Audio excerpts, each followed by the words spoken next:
Over the last few years, coal mining jobs in eastern Kentucky have vanished at an astounding rate.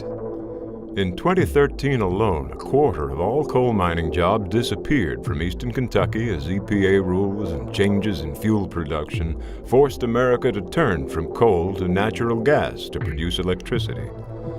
But it's not just coal miners who've lost their jobs.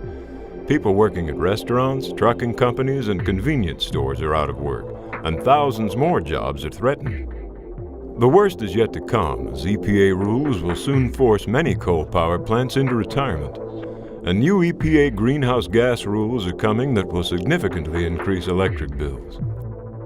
According to Kentucky's Secretary of Energy, the greatest burden in the nation will fall on the people of Kentucky and the businesses that remain. This isn't about the politics of climate change. It's about the people and the businesses at the end of the power lines. People who will pay higher electric bills because of EPA's regulations. People often forgotten by Washington, D.C.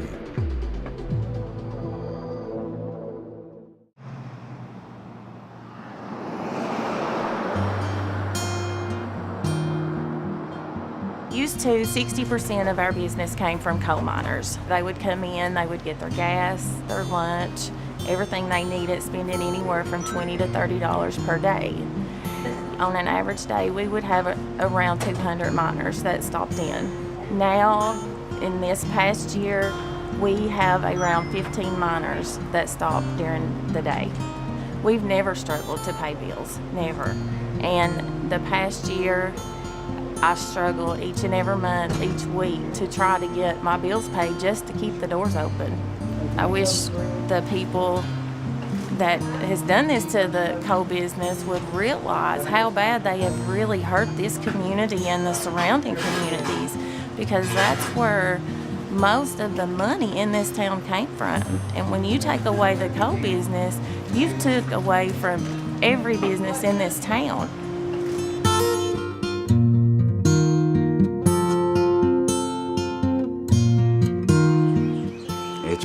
Definitely been a financial struggle. You're used to a weekly payday, and then it goes getting signed on unemployment and things. It makes it difficult to pay the bills.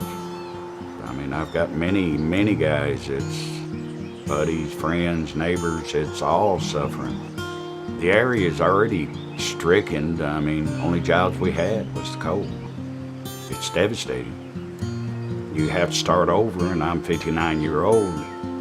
I don't know where it's going to come to. How can you heat homes by the thousands with no money?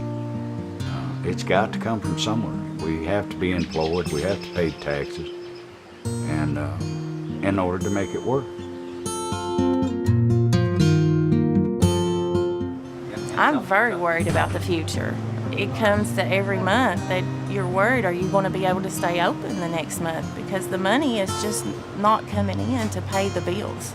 You can come in here, about the first 10 days of every month, we're pretty busy. But the last 2 weeks of the month, our business is down, I would say at least 40% from the first 2 weeks of the month, just because they don't have any money left. You see it more and more every day, people counting out change just to buy $2 and $3 worth of gas. But that's not even a gallon of gas. They're really struggling.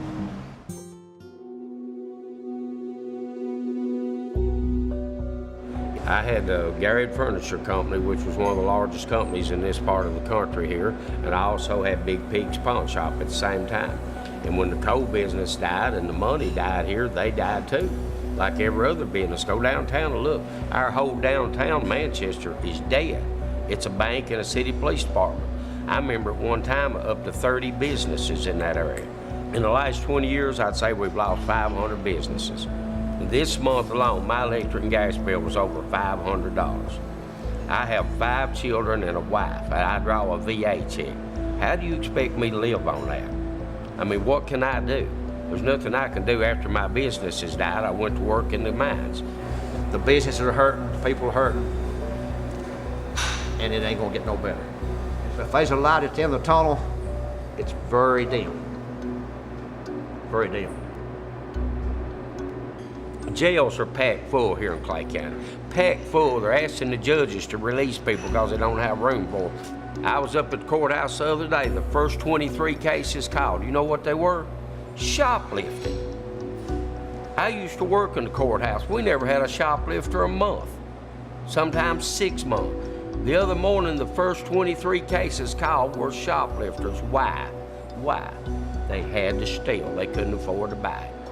And you just look at those kids and you just wonder what's in store for them. It's sad, very sad.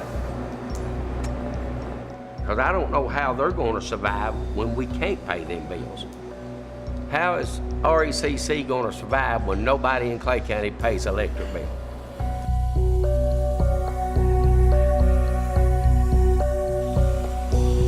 A lot of times, if I'm working out front, they'll say, "Susan, can I speak to you in your office?" And then they'll come in and they'll shut the door because they don't want nobody to feel sorry for them. They don't want our pity. They just want help to make it through. And it breaks my heart. I can't help it. It breaks my heart. I've watched my daddy work his whole life and, and work on strip jobs and work with co, and then come down and not have no big income no more. So I know what that's like from a personal basis. So I treat them and I tell them there's no need to be ashamed. We all have to do this at some point in time, and let's pray that things get better. Jackson Energy has been good, over the years. They'll let you make a partial payment. It hurts to have to ask. They can make a payment arrangement in which they agree to pay on a certain day. We have what we call levelized billing. That gives the customer an idea of what their bill is going to be. We'll get a 12-month average. Instead of having $600 electric bills in the winter, they could have $300 electric bills. Prepay is an outstanding program. A new customer don't have to pay a deposit. Nobody has to pay a deposit. It's a $25 membership fee, $100 credit on their in-home display box. They can have electric. We have 4 energy auditors. They will come into your home. They will do an air pressure test. It tells the customer where their energy's going, why they're using so much, and then they give them ways to fix that.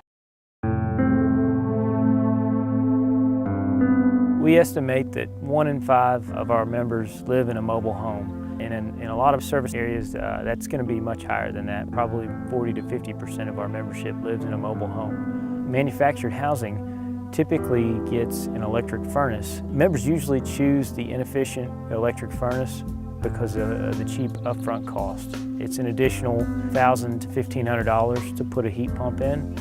It ends up leaving a lot of folks with a $700, $800 bill in the wintertime. We have people who are on fixed incomes that have trouble. We see all types of people, and we treat them all the same, and we try to help them all the same. We can improve the efficiency of a home if things are accessible. We can reseal the duct leaks that are prevalent in a lot of homes. We can repair that underbelly at that point and re-insulate the bottom of the house.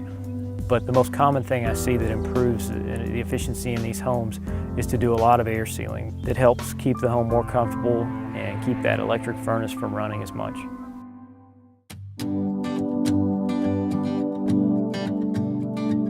The folks from Cumberland Valley have come in and recommended some more efficient lighting for us.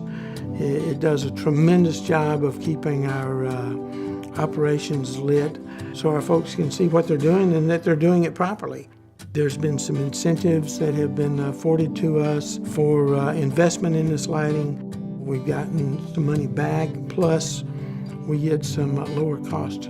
It's been a big help, and it continues to be a help, and it will continue to be a help, because once you make that investment, it continues to reap benefits. The way that the folks at Cumberland Valley help us identify areas that we can reduce costs has helped us retain people, or in some cases, employ people that we might not be able to afford to do otherwise. We as a manufacturing community at large, both those of us who are in this particular business as well as any kind of other manufacturing business, struggles to be competitive. Any additional cost for things like utilities just puts us in a situation where we will be even less competitive with the rest of the world. I, for one, don't believe we can afford to do that.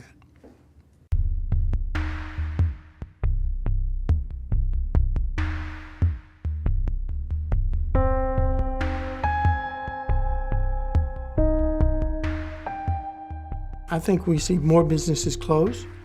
I think we see more folks being unemployed or certainly underemployed. We already have a lot of people out there who don't have a lot of hope. And unfortunately, I think this would just make that, what little hope they may have, go to zero. We're a dust bowl. My children right now, I'm raising every one of them to try to get them in college as quick as I can and get them out of here. Because if they stay here, they're going to die with the county and a city. Roller rinks gone. Walk-in theaters gone. Drive-in theaters gone. Henny penny. We used to circle as boys and girls and play and fight and love and marry all night long. It's gone, and when our business went broke. I am very concerned, as is Jackson Energy, because we see our customers having problems now. If regulations are put in place, bills are going to go higher. Well, who's going to pay for that? The customer is. It'll be back like it was in the Depression, in my opinion. You'll either raise it, grow it, or you won't have it. I'd rather work. I want to work. But I don't know, it's a beautiful area to just let go down to nothing. It's hard right now, but when it gets harder, priorities are going to be, do I buy my medicine, do I buy food for my children, or do I pay my electric bill? We're dying and nobody cares.